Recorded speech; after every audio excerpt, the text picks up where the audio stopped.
Good evening po sa ating lahat. Tara sa aking kusina.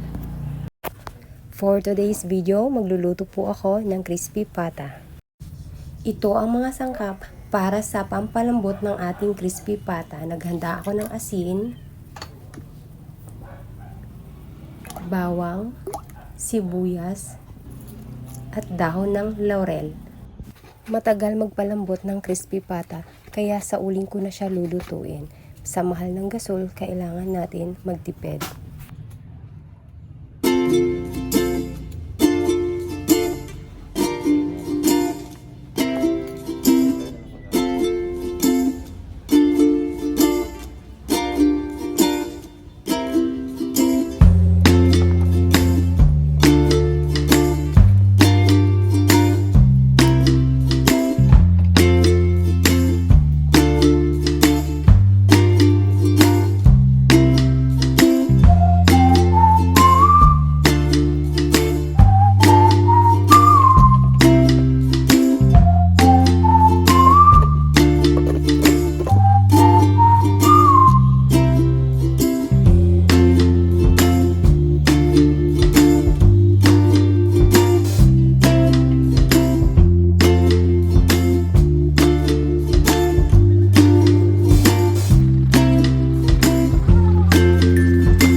Habang inaantay namin lumambot ang crispy pata, for the tinda muna ang mga person.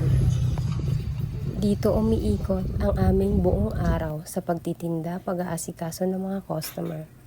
Hinango ko na po ang pata kasi malambot na po siya. Pinadry ko na rin po ng 1 oras. 7:30 na ng gabi, kaya umpisan ko na siya prituhin. Para may hapunan ang mga person.